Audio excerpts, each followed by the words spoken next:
it's undemocratic. We're supposed to be a democracy. We believe in democratic values about egalitarianism. There's a lot of talk recently over the last few years about popular sovereignty and so on. The institution clearly isn't fit for purpose. It doesn't live up to the standards that we expect. A lot of that has just been sort of brushed under the carpet for decades. But we now see a lot of this coming out. There's a lot more scrutiny. And it's also bad for our politics. It centralises an awful lot of power in Downing Street rather than allowing us to reform our constitution and make it much more democratic and have a genuinely independent head of state. Graham, what good have you done for this country? Well, I think that's a bit of a daft loaded question. But the point is that, the Queen, yes, there's a lot of people that like the Queen, a lot of people who respect the Queen. Charles is not going to inherit that. The monarchy is coming up for a very short, sharp shock when the Queen is gone and King Charles is on the throne. We're going to have a monarch for the first time who is absolutely open to criticism and challenge. Okay. When I say open, and he's not open to it, we are. The society is open to criticising him and challenging him, and he has had a lifetime of speaking his mind and voicing his opinions, which divides opinion every time he does that. So we're going to have a very different situation after the Queen is gone. OK, all right. Well, I'm going to bring in Robert Jobson now, as we said there, the godfather of royal reporting. Thank you very much for joining us on this first ever Friday night feast. A lot of people can't get their heads around Queen Camilla.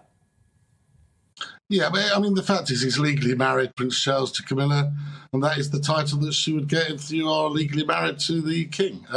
She's not going to be Queen Regnant, as in the Queen who's got the powers of a king. She's the consort, same as the Queen Mother was the consort to George VI and so forth. So she's not going to be Queen running the country, reigning Queen Camilla. She's there as a supporter. But I hear what he was saying, but the monarchy is still fairly popular at 80% or so. There's an awful lot of nonsense talked about what Prince Charles is going to do when he is king. He's made it very clear he knows there's two distinct rules, and he's not going to be speaking his mind in terms of issues that are going to cause a constitutional crisis. As simple as that, he won't. Oh, what do you make of people like people? Yeah, go on. OK, well, you come back to that then, Greg, because I mean, as far as I can tell, Robert's saying you're putting words in Prince Charles's mouth, as it were. Well, it's too late for him to. You can't. If he does a speech tomorrow about But hang on a minute. You're saying. Hang on a second. Just to iterate. You're saying, right, that they're not fit for purpose. They're not necessarily that relatable. But then when they tell us what they think, you say they shouldn't be doing that either.